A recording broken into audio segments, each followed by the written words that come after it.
Okay, I think I would start with two things. One would be that, of course, because of a university starting to operate in Berlin, the dance scene in Berlin has professionalized a lot, which is not only a situation in Berlin, I think, but all over Germany and all over Europe, that it becomes institutionalized, professionalized, more discursive, more reflected, which I kind of, like, from my personal perspective, I value a lot, but I also see that it brings problems, because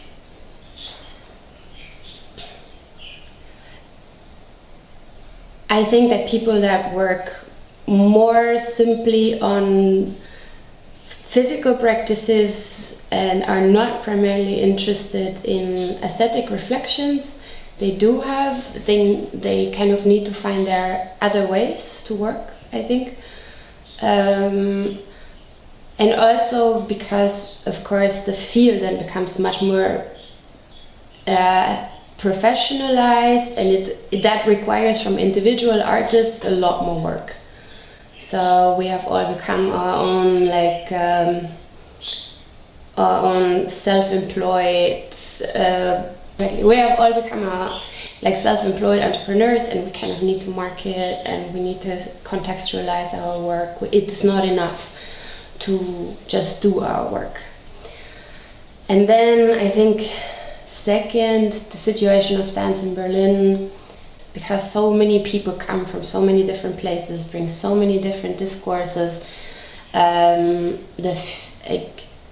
it's not really clear anymore who's a freelancer, who's working for institutions, so a lot of different ideas and influences come from that point of view.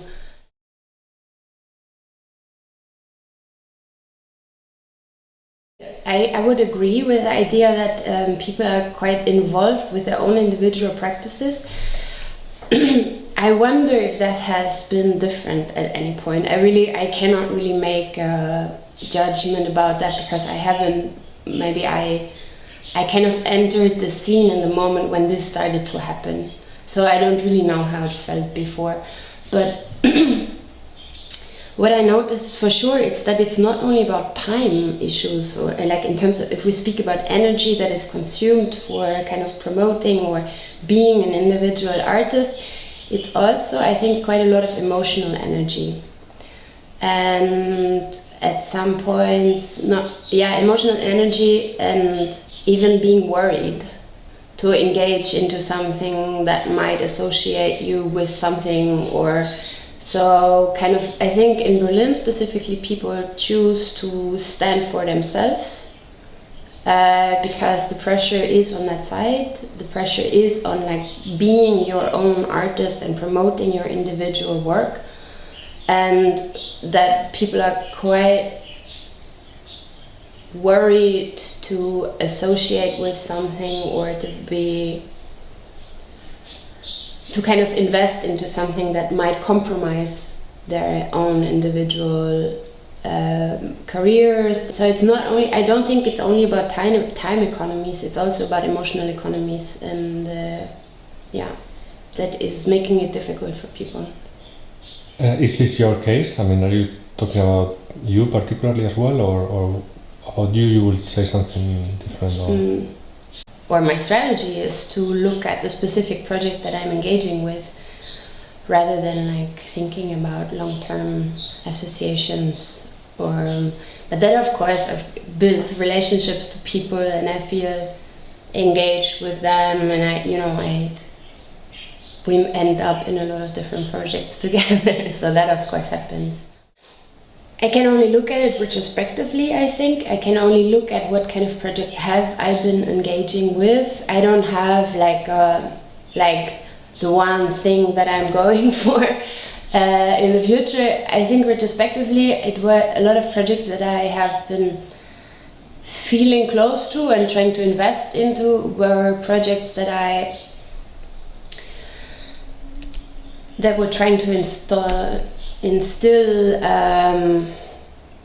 closer discourse, but not discourse only on a verbal level or intellectual level, but kind of a meeting of people within the scene. Because what I understand or how I perceive working in Berlin is that we all are involved in our own individual practices, and the meeting points where we actually talk about what we do, where we maybe even apply political criteria for what we do, or just try to make transparent how and what we work on, they're quite little. They happen with your friends and your close colleagues, but not in a broader sense. And I really believe that artistic practice can thrive through this kind of confrontation that is a bit wider, because it makes us kind of feel backed up by a scene, also to take a risk in your artistic practice. It makes you feel like, I don't think that it necessarily homogenizes what we all do, but actually through talking to each other, it can also create differences and make it somehow, or differentiate our practices towards each other more. And I think that helps a lot for artistic practice, to take risks, to know where you're standing, to do all these kind of things. So I think in a lot of projects that I would even consider political, those are projects that are trying to bring people that are working in Berlin closer together, make them talk to each other, even solidarize on a base of we are all in this situation, and this is why we have to talk to each other, and this is why we also have to reflect our practices politically together rather than against each other. Because we still live in a common society. I know that there is not one society that you can speak of. There's many different experiences of society, and it's very difficult to talk about a complexity like society in Northern Europe as one thing, but still we kind of operate in the same city, we operate in the same country, and we all probably have ideas and ambitions about what our artistic practice is supposed to do, or is supposed to mean, or is supposed to be. Even that we can talk about. Is your art, is it about being something, or is it about doing something? What do you expect at all? And I think that these basic questions sometimes we kind of lose out of sight, although they are relevant. I would say that everything I do in theater work, or kind of in political practices, or even works that somehow linger in between of being more, I don't like the term social art, I don't like the term community art, but of course there are formats that I work with sometimes that kind of border on, is that still a performance? And that is interesting to me, actually. What is a performance? So I think in all of these works that I do, I'm interested in queering the relationships of people, queering the relationships of people and things even, or people and situations. So I am personally interested, and this I only understood retrospectively a couple of months ago also. I am always interested in kind of inventing formats to change the relationships of people, and change the relationships of people towards situations or conventions. So, for example, in theater work, I mostly work somehow in the more explicit or less explicit way with the perspective of the audience, where with the involvement of the audience in the performance. So it is always a key factor that is more or less explicit in what I do, and that of course borders a lot into the formats that I work with that are not necessarily theater work. Because I think relationships of people, this is, as I said before, this is what allows us to differentiate, kind of being confronted with each other, and I don't mean confrontation in an aggressive kind of sense, allows us to kind of differentiate and individualize in a different way. And this for me is political, because the direct encounter with people forces you to kind of think and perceive and feel things anew. So I would always, sometimes I think about performances as a field tank, also as a think tank, but as a field tank. And I think in political work that can be the same. How does this inform or influence your everyday life encounters, social encounters, when you go to supermarket, when you're on the street? I mean, how permeable is doing things within the art context with then everyday life? Do you see a permeability there? Do you try to break this gap? That's a very good question, because I for example, because I'm a parent, I'm involved in a parents run like a Kita parents initiative, and I'm always the one that kind of suggests to do things differently. And people are, I mean, of course there are people more or less close to me, but I think I'm quite involved in like trying to turn things around and making things better. And I think it's kind of almost a habit with artists to kind of work it and make it better and change it around and change our habits. And a lot of people are not basically interested in that. So I think that's also, but I think in these moments I realize it's important that we're there, because it's even somehow our job in society to try to change formats and change ways of meeting and change ways of understanding each other and so on. Of course, I always wish for people to be more involved in political and social contexts in general, I would say, not only for the arts. And I, over the course of time, I had more and more worries when people talk about arts being self-reflected. Actually, because I felt that there's a spiraling development in that. It kind of takes us out of society. It takes kind of through us reconfirming and reconfirming and reconfirming that we're not invested enough, we take ourselves out. And we do not understand ourselves anymore as actually being part of this society. Society allowed us to have this life, also maybe because it is important for that society to actually, for people to be there. And I'm not talking about like a model where everybody finds its place or something. I know that things are much more dynamic than that, and we also artists fought for actually having this opportunity. But I do think that there is actually, that we have to take care that we understand ourselves as being part of the society, and to kind of embrace that also, and to know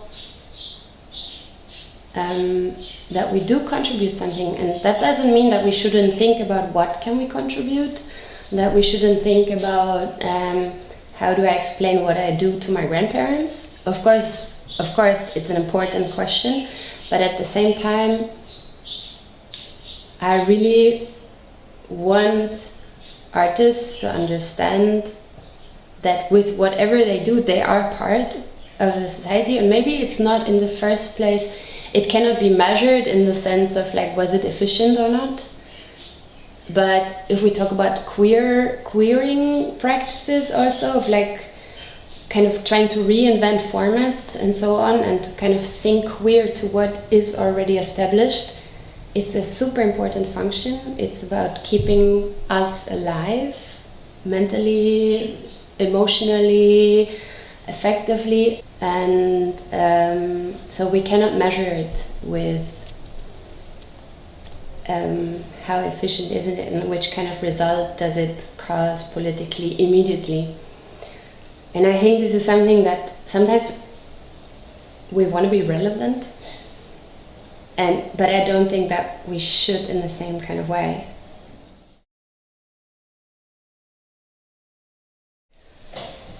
So I'm part of a collective, of an artist collective in Stockholm that kind of started out of the problem, kind of complex problem of getting unemployment money, but then being a freelance artist.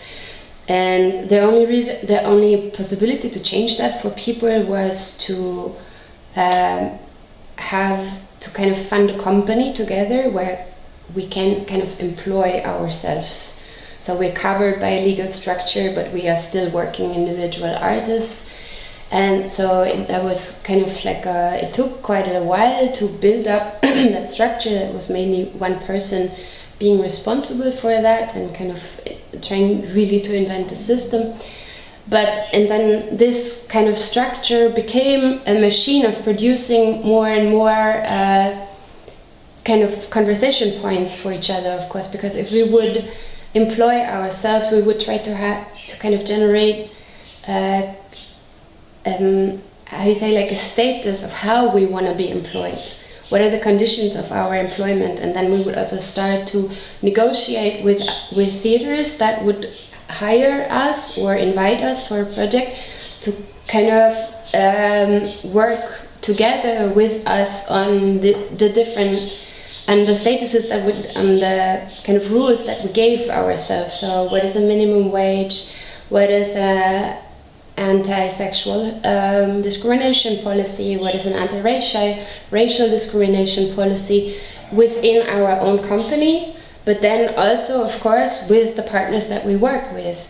So it kind of like this project that started out from a very simple idea became a kind of a generative machine to think about all the conditions that we work in. And it is a continuous structure. It is not easy to administrate at all, but it's I'm really I'm libidinally invested into the structure, just because I think it's so great how from start trying to really help ourselves become even like a political actor within the field, because of course we have standards and we don't go under these standards. It happened, for example, that I had to cancel a guest performance because they wouldn't agree with a minimum wage. It was very complicated because it was in a different country that couldn't pay a Swedish minimum wage. It's a problem. But I think that in general it kind of makes us think of how to operate consciously within the conditions that we work with and not constantly feel like we just have to do what we're asked to do, but we can actually set our own rules and standards. If we define normativity as fulfilling the expected career ladder that professionalism is offering to artists, and now when you look at yourself or look around how in the system that you are working, how this operates, don't you think that from a political perspective this is one of the most urgent things to somehow put in crisis? And this immediately implies how do we queer our own ambitions as an artist. So it's not only that you are going to affect the structure, but the structure is inside of you because it's internalized as under the form of being ambitious towards very specific goals or achievements. So is this something that you are also struggling, or do you agree with me that there is a negativity behind such an understanding of progression of one's own career, and that there is indeed a negativity there? Or Yeah, I do not really feel entitled to tell people that they shouldn't have an artistic career. I think that it's a tough question to ask, to not wanting to succeed in a kind of normative kind of system, but because it's really affecting the lives of people. like to the point of having money or not having money, being able to continue what you chose to do. So I am, in order to change that, we have to change everything.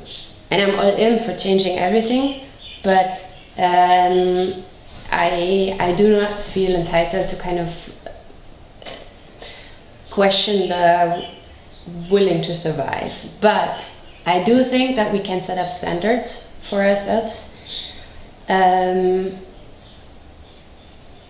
For example, not going under minimum wage, so that there is a certain amount of standards of how you can survive as an artist. And also, I do think that we have to talk about how we can be a scene together and how we can acknowledge the terrible situation that we are in, the competition that we are in, that's affecting the lives and the emotional health of people to a big degree. And I think that this is maybe the moment where we can, within the economic structure that we're operating in, can actually change something, and this we have to do. So kind of build collectivities, operate, or like try to create economic structures for each other, like be solidary on an emotional level, because I think that this is something that we, at the moment, we can do, and this is what we have to do.